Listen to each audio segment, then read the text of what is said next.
배달앱 하나에 대한민국 자영업자의 생존이 달려있는 시대. 이번엔 쿠팡이츠가 다시 한번 논란의 중심에 섰습니다. 쿠팡이츠는 최근 새로운 요금제를 발표했습니다. 이름하여 중개 이용료 절약형 요금제. 중개 수수료 5.5%로 고정되어 기존 요금제보다 훨씬 저렴해 보이죠. 하지만 정말 절약이 될까요? 자영업자 단체들은 한 목소리로 말합니다. 이건 단지 생색내기일 뿐 오히려 점주의 부담이 늘어난다. 이번 영상에서는 이 요금제의 실체를 하나하나 파헤쳐 보겠습니다.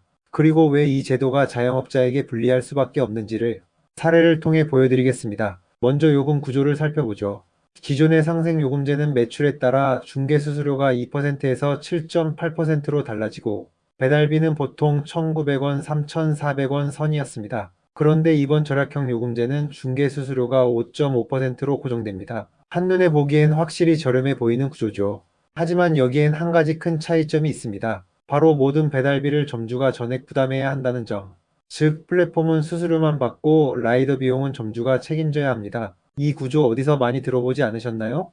네, 바로 조삼모사입니다. 2만원짜리 음식을 주문했다고 가정해보죠. 기존에는 중개수수료 7.8%로 1,560원, 배달비 3,400원을 더해 점주는 총 4,960원을 부담했습니다. 새 요금제에서는 중개수수료는 5.5%로 줄어 1,100원. 하지만 배달비가 4,000원이 되면 총 5,100원. 오히려 더 냅니다. 최소 주문 금액이 25,000원인 경우는요? 기존 부담은 5,350원. 새 요금제로 계산하면 5,325원. 고작 25원 절감. 그마저도 객단가가 높은 매장에만 해당되는 이야기입니다. 작은 매장, 혼밥 전문 매장은 더 손해를 볼 수도 있습니다.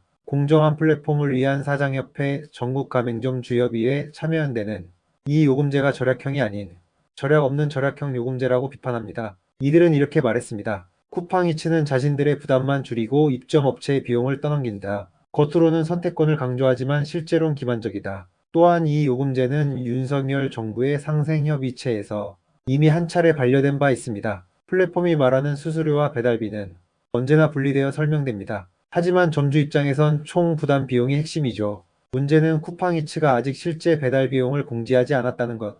언제든 인상될 여지가 있다는 뜻입니다. 결국 요금제 변경으로 인해 피해를 보는 쪽은 점주가 될 수밖에 없습니다. 시민단체와 협회는 다음과 같은 요구를 하고 있습니다. 중개수수료 체계의 투명화, 배달비 분담 구조의 명확화, 점주의 선택권 보장, 입점업체 총비용의 실질적 완화. 이제는 숫자 장난이 아닌 진짜 상생 구조가 필요하다는 목소리입니다. 플랫폼이 말하는 선택은 업주의 몫이란 말.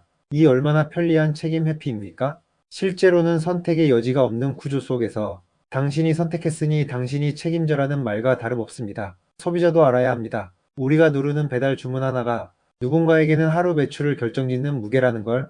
이 영상이 여러분께 조금이라도 도움이 되셨다면 좋아요와 구독 꼭 부탁드립니다. 자영업자도 라이더도 소비자도 모두 함께 사는 플랫폼 세상을 만들기 위해 계속 목소리 내겠습니다.